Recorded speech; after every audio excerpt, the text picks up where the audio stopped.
JD said, well, maybe the immigrants are causing some pressure on the housing market. Increased immigration and continued labor market tightness could lead to persistently high core services inflation. Watch, they cut the mic off of JD Vance. Thank you, gentlemen.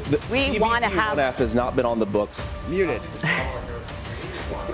The audience can't hear you because your mics are cut. So pathetic. JD Vance brought receipts the day after the debate, posting this on X. You see, it's got 5.8 million views, and appropriately so. When the question came up about housing and immigration, JD said, well, maybe the immigrants who are not here legally are causing some pressure on the housing market, because when they come across the border illegally, they do not bring houses with them. We're in Arizona. We don't see any houses also coming with them across. So where are they living? Well, there's only so much housing, and it's a supply and demand issue. And so at some point, there will be more people than houses, which is what we're experiencing. So JD came out. He said, as promised earlier tonight, here is Michelle Bowman of the Federal Reserve Board of Governors, proving his point that our own government is commenting on these things. And here is a screenshot from it, federalreserve.gov. JD says, finally, from the final Federal Reserve report, they say, finally, in their analysis, there is a risk that strong consumer demand for services, increased immigration, and continued labor market tightness could lead to persistently high core services inflation.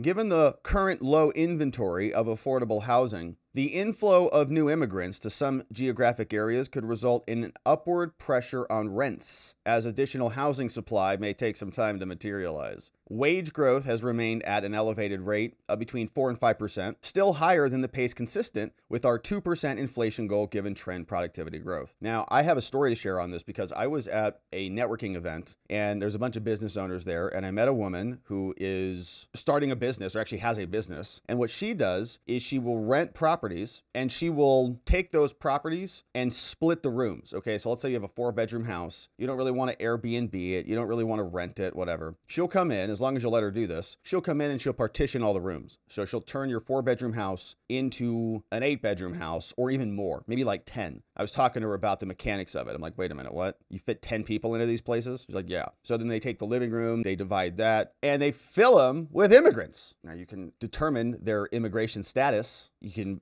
speculate on that if you want, but that's what they do, right? Because they don't have any place else to go. So you have 10 to 12 people being in a 4-bedroom house or something like that, right? Even more, depending on the rooms. She said they take the living room, split that into 2 or 3. They can split the dining room into 2 or 3. They've got 2 bathrooms. Sometimes they'll enclose the garage. I'm like, holy moly, that's a lot. And I said, the people let you do that to their properties? She says, yeah, it's fine, because they're getting a lot of revenue. They're actually renting it for higher than standard market rate would be. So they can squeeze a lot out of these places. Anyways, so that is happening in many markets all over the country. And I spoke to a woman who's doing that aggressively. She's like, you know any properties? I'm like, no, I don't. So this is one part that came up, and there were many more. JD Vance was also fact-checking the fact-checkers, and apparently they were not supposed to be fact-checking anybody, but we know who we're dealing with here. It's the mainstream media, and so they're dishonest folks. So this was the excerpt. You can see another 4.9 million views on this, and watch, they cut the mic off of JD Vance. We watched this last night, but it's a good one. And just to clarify for our viewers, Springfield, Ohio does have a large number of Haitian migrants Thanks for the who fact have check. legal status, temporary protected status. Well, Margaret, but thank you, Senator. We have so much to get to. Margaret, I think it's important We're because going to turn out of the economy. Thank you. Margaret, the rules were that you guys weren't going to fact check, and since you're fact checking me, I think it's important to say what's actually going on. So there's an application called the CBP One app, where you can go on as an illegal migrant, apply for asylum or apply for parole, and be granted legal status at the wave of a Kamala Harris open border wand. That is not a person coming in, applying for a green card and waiting for 10 years. That is the facilitation of illegal immigration, Margaret, by our own leadership. Thank you, Senator, for describing the legal process.